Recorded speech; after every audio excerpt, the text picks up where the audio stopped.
Lead India के सभी दर्शकों को भारत माता की जय, वंदे मातरम।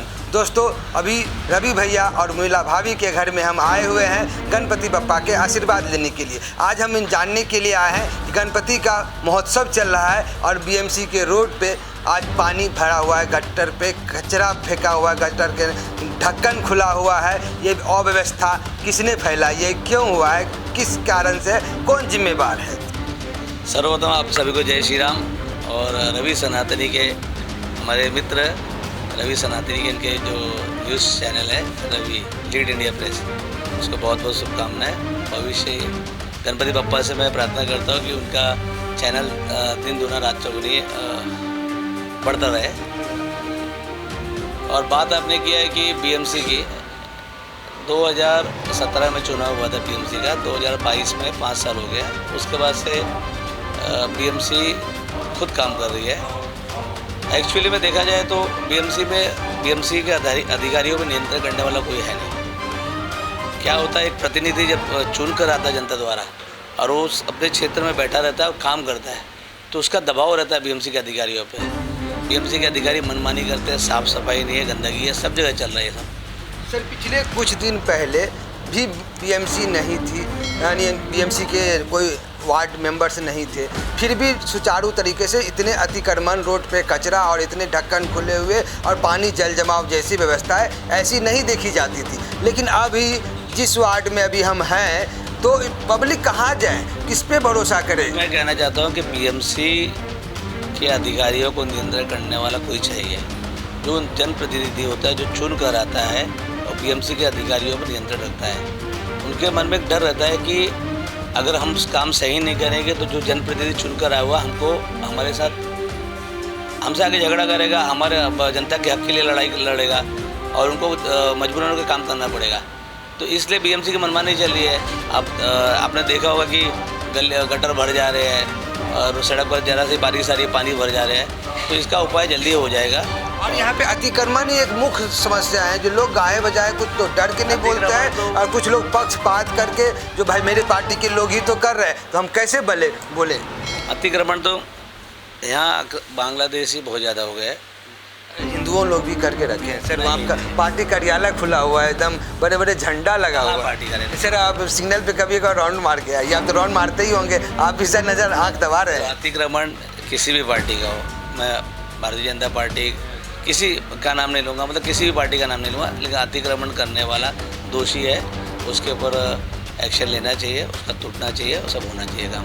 और शायद उनके संरक्षण में हो ना हो, लेकिन उसके कार्यालय के अगल बगल ही बहुत कचरों का अंबार लगा हुआ है, कोई साफ करने वाला नहीं, कोई ध्यान देने वाला। अगर होते भी हैं तो अगले दिन फिर से होता है। तो ये कोई वैकल्पिक व्यवस्था या कोई परमानेंट व्यवस्था ऐसा तो होना ही चाहिए कि उस कचरे को घर से ड्रॉप उठाइए या फिर उसको कचरे को कुछ तो ऐसा बंदोबस्त कराइए जो कचरे को लेके जाए। जनता को भी जागरूक होना पड़ेगा, जनता को भी जागरूक होना पड़ेगा। जनता जागरूक तब होगी जब उसको हमको व्यवस्था करके देंगे। रवि जी, ऐसा है कि ताली एक हाथ से नहीं बजती है, जनता को जागरूक होना पड़ेगा। ठीकरा मत फोड़िए सर। नहीं, ठीकरा नहीं फोड़ रहे हैं। आपकी पार्टी का यहाँ पे सरकार चल रहा है, इसके लिए बचाने की कोशिश कर रहे हैं। ठीकरा नहीं फोड़ रहे, आप देखिए, जनता को जागरूक होना पड़ेगा। आपको ऐसा लगता है कि जिसको अपना देखिए, मैं ना, मेरा घर है, मेरा घर ही सिर्फ मेरा घर नहीं है।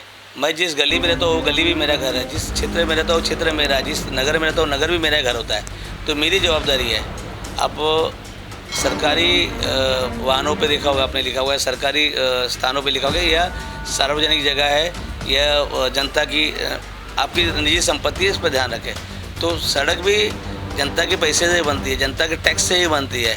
तो जनता को भी चाहिए कि आप सुनिए क्षेत्र आपका है और क्षेत्र में आपका बहुत ज़्यादा वर्चस्व से जनता के बीच में बहुत ज़्यादा पैठ है, तो कहीं न कहीं कुछ न कुछ तो हो सकता है। सर, हम आप जानने की कोशिश कर रहे हैं कि आगे आप लोग का क्या प्लान है। बीएमसी इलेक्शन आ रहा है, तो आप लोग किस तरह से देखते हैं? जिस तरह से आप आज आपके यहाँ पे भजन कीर्तन का भी सैकड़ों हज़ारों लोग आप एक चुटकी बजाने पर जमा कर लेते हैं, तो अभी आप किस तरह से देखते हैं आने वाले दिनों में आपको इलेक्शन का? देखिए, हमारे पास जिसकी भी शिकायत आती है, मेरे पास आए, इनके पास आए, कि जिसके पास भी शिकायत आती है, हम तुरंत बीएमसी के अधिकारी को कॉल करते हैं, वहाँ का लोकेशन भेजते हैं, एड्रेस भेजते हैं, और वहाँ के जो स्थानीय निवासी होता है, इसने हमें कंप्लेंट की होती है, उसका हम कॉन्टैक्ट नंबर देते हैं। इससे बीएमसी के अधिकारी उनको कॉल करते हैं और आकर उनकी जो समस्या को दूर करते हैं।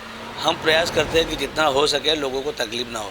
हम क्या, कोई भी जनप्रतिनिधि या कोई भी स्थानीय जो यहाँ का जो समाज सेवक वो चाहेगा कि हमारा क्षेत्र साफ रहे।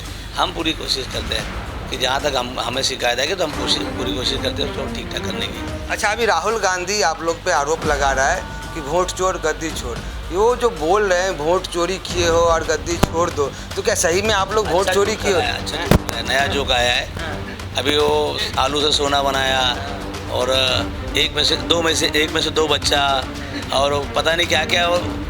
अरे वो हमारा राहुल गांधी हमारे ना स्टार प्रचारक है, बीजेपी के स्टार प्रचारक, एक्चुअली स्टार प्रचारक है।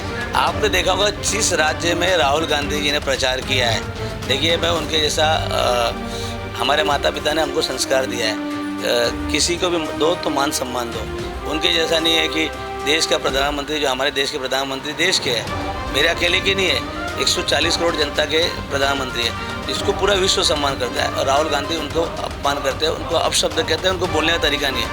उनको नहीं सिखाया होगा उनके माँ बाप ने सभ्यता, उनके माँ बाप ने उनको नहीं सिखाया होगा, हमारे माँ बाप ने हमको सभ्यता सिखाई है। तो राहुल गांधी है ना हमारे स्टार प्रचारक है। आपने देखा होगा कि एक ही चीज़ को बार बार लॉन्च किया जा रहा है, रीलॉन्च। आप देख रहे हो ना, और जितनी बार लॉन्च करते हैं, हाँ, जितनी बार आप लॉन्च कर रहे हो उनको ना, उतनी बार हम बड़ी तेज़ी से आगे बढ़ रहे हैं। अभी जी से भी जान लेते जो कि मुद्दे माँ की है, तो राहुल गांधी जी के स्टेज से मोदी जी को गाली दिया है। वैसे तो गाली देना सही नहीं होता है, लेकिन हम भाभी जी से जानते हैं कि क्या सही में ये चीज़ें होनी चाहिए थी क्या है? गणपति बप्पा मोरया, अभी गणेश चतुर्थी की पावन पर्व चल रहा है, तो मैं सभी को गणपति बप्पा का आने की शुभकामनाएं दे रही हूँ।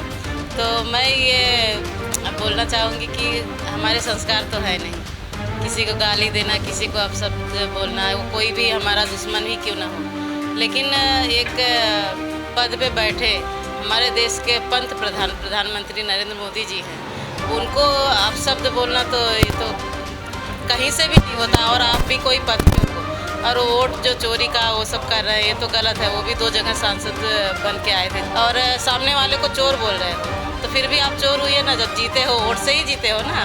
ये तो गलत है, बहुत गलत बोलते हैं। वोट चोरी करना होता ना तो 240 सीट नहीं आती, 400। अब की बार 400 बार का नारा था कि नहीं? था कि नहीं बोलिए? तो हम 400 बार लेके आ जाते, 300 लेके आते, 300। मेरा कुत्ता टॉमी, तुम्हारा कुत्ता कुत्ता। आदमी जब झूठ बोलता है ना तो सबको लगता है झूठ बोल रहा है, लेकिन जो पहले के ज़माने में क्या होता, राजा होते थे, उसके साथ में चमचे होते थे। भैया राजा होते थे, राजा के आसपास चमचा खुशामद करने वाले थे। तो राजा ने बोल दिया कि अरे वो बकरी जा रही है ना, तो बोले अरे कुत्ता जा रहा है।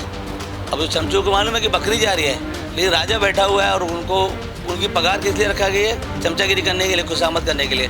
तो बकरी को जा रहे, हाँ हमारा जी, हाँ हमारे जा रहे, क्या कुत्ता जा रहा है, अरे क्या कलर का, अरे क्या चेहरा है, क्या रंग रूप है। मान लेते हैं अभी जो है पश्चिम बंगाल में एक सांसद है महुआ मोइत्रे, और वो क्या बोली है, जो कि अमित शाह जो हमारे देश के गृह मंत्री है, उनका सर काट के टेबल पे सजा देना चाहिए। तो इस तरह के अपशब्द जो है ना हमारे देश के गृह मंत्री के लिए किस तरह से देखते हैं? आपको क्या उनको मैसेज छोड़ना चाहते हैं? देखिए, बाप होता है, बेटा होता है।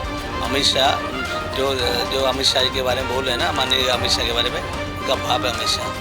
अपने गृह मंत्री के इस तरह के अपशब्द का प्रयोग नहीं होना चाहिए सर। आप, लेकिन हम बात करते हैं, आप दोनों पे ही बात करते हैं, नगर सेवक आप बनेंगे कि आप बनेंगे, या फिर आप कुछ और देख रहे हैं? अगर देखो भगवान ने चाहा तो हम बनेंगे नगर सेवक, हम बनेंगे हम दोनों एक ही हैं, चाहे वो बने या ना बने। अच्छा, एक ही है सर। इस बार अगर भगवान ने चाहा, पार्टी ने चाहा, आशीर्वाद दिया, जनता का आशीर्वाद रहा तो बनेंगे। इसमें क्या, देखो लोकतंत्र है, सबको लड़ने का अधिकार है। हमको मौका मिला हम लड़ेंगे, जिसको मौका मिलेगा वो लड़ेगा। जिस तरह से आपका जनसंपर्क है, आप 3-4 वार्ड में आपका जनसंपर्क बहुत ही अच्छा है, कम से कम हज़ारों महिलाओं का आपने टोली बना के रखा है। एक शब्द पे, एक जवान पे आपको हज़ारों महिलाएं खड़ी हो जाती है। और जिस तरह से आपके युवाओं का टोली बना के रखे, तो ये जो युवाओं का टोली है, तो क्या आप, ऐसा लग रहा है कि आप 3-4 वार्ड में देख रहे हैं कि 3-4 वार्ड टिकट लेंगे, या फिर किसी 1 या 2 पे लड़ रहे हैं? ऐसा टिकट की बात नहीं है, हमारा काम है समाज सेवा करना। नहीं। इतने सारे देखिए बजरंगी का टोली लेके आप घूम रहे देखिए हैं। राजनीति नहीं है, राजनीति का विषय ही नहीं है। और उनका एक फाउंडेशन सत्यम फाउंडेशन मेरा फाउंडेशन है। हम मिलके पूना में, शाहपुर में आदिवासी क्षेत्रों में जाते हैं। 2-2 महीना हम पानी का टैंकर उनको सप्लाई करते हैं और उनकी तरफ से बुक जाती है, पेंसिल जाती है, बैग जाते हैं, स्कूल के कबाड़ जाते हैं, बेंचेस जाते हैं। तो क्या वहाँ जाके लड़ना चुना? समाज सेवा अलग चीज़ होती है। समाज सेवा से ना आत्मा को संतुष्टि मिलती है भाभी जी और ना आगे ना मेहनत करने की ना प्रेरणा मिलती है।